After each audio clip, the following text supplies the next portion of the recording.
Saudara-saudariku yang terkasih, hari ini Minggu 19 Januari 2025. Saya Romo Siga dari Paroki Santo Yusuf, Surabaya.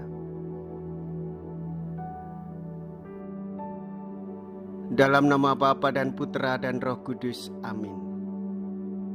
Kita memasuki hari Minggu biasa kedua. Lambang perkawinan dapat ditemukan dalam kitab suci di mana-mana, mulai kitab Kejadian sampai dengan perkawinan anak domba Allah dalam kitab Wahyu.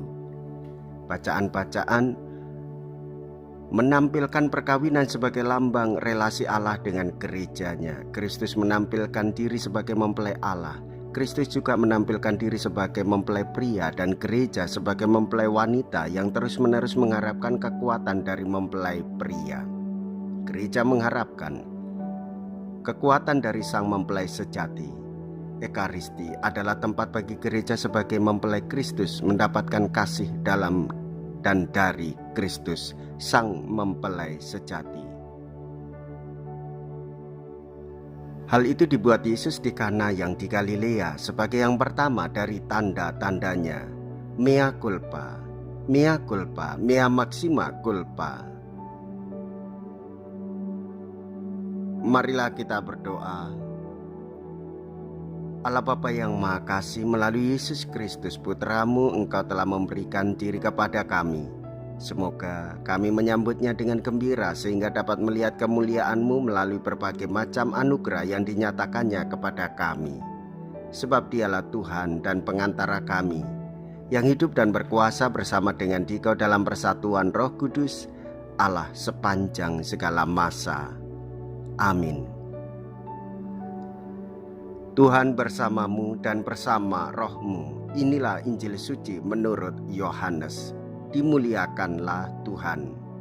Yohanes bab 2 ayat 1 sampai dengan ayat 11. Pada waktu itu ada pesta perkawinan di Kana yang di Galilea dan ibu Yesus ada di situ. Yesus dan murid-muridnya diundang juga ke perkawinan itu. Ketika mereka kekurangan anggur, Maria berkata kepada Yesus, "Mereka kehabisan anggur." Kata Yesus kepada ibunya, "Mau apakah engkau daripadaku, Ibu? Saatku belum tiba."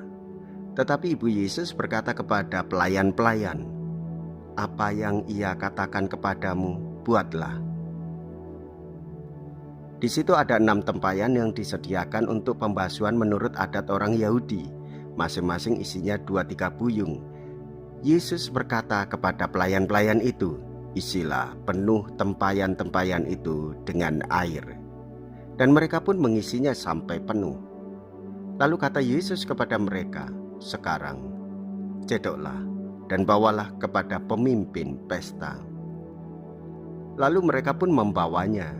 Setelah pemimpin pesta itu mengecap air yang telah menjadi anggur itu, dan ia tidak tahu dari mana datangnya, tetapi pelayan-pelayan yang mencedok air itu mengetahuinya.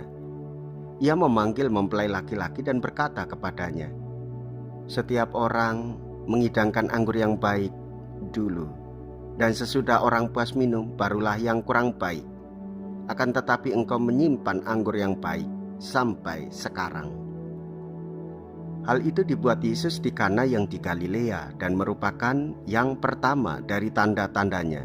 Dengan itu Yesus telah menyatakan kemuliaannya dan murid-muridnya percaya kepadanya. Demikianlah sabda Tuhan. Terpujilah Kristus. Saudara-saudariku yang terkasih, melalui Maria kita menjadi percaya kepada Tuhan Yesus. Dia memberikan mukjizat air menjadi anggur untuk pesta perkawinan.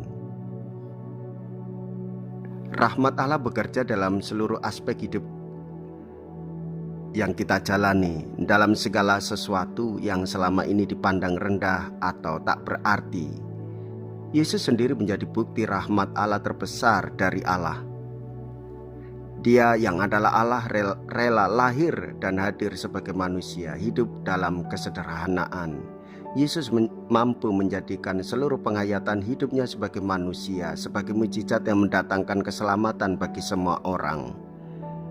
Saudara-saudariku yang terkasih, hendaklah kita terbuka pada kuasa Yesus, pada kehadiran Yesus, pada mujizat yang dilakukannya, dan kita menyadarinya di dalam kehidupan sehari-hari, dalam hal-hal kecil, dalam situasi biasa, dalam situasi rutin. Kita menyadari bahwa Yesus bisa melakukan banyak hal untuk kepentingan dan kebutuhan, terlebih untuk keselamatan kita. Saudara-saudari, hendaklah kita lebih menyadari, lebih peka terhadap situasi saat ini, tanda-tanda zaman, situasi yang kita alami. Jangan-jangan Tuhan sedang mendampingi, membimbing kita dan kita tidak menyadari. Sadarilah bahwa Tuhan Yesus memberikan yang terbaik kepada kita semua sepanjang hidup kita. Jikalau kita berani hidup menderita dalam Yesus, maka kita pun akan dipermuliakan di dalam Kristus. Terpujilah nama Yesus, Bunda Maria, dan Santo Yosef untuk selama-lamanya. Marilah kita berdoa. Allah yang Maha Kasih, kami bersyukur atas Ekaristi ini. Semoga tubuh Putra-Mu yang telah kami sambut dan Roh Kudus-Mu yang telah kami terima menguatkan kami untuk membangun gereja dan masyarakat kami, sampai kami Kau perkenankan untuk menghadap-Mu di surga dengan pengantaraan Kristus Tuhan kami. Amin. Tuhan beserta kita, sekarang dan selama-lamanya. Semoga Allah yang Maha Kuasa memberkati saudara sekalian, Bapa dan Putra dan Roh Kudus. Amin. Saudara-saudariku yang terkasih, pergilah, ibadah sabda sudah selesai. Syukur kepada Allah.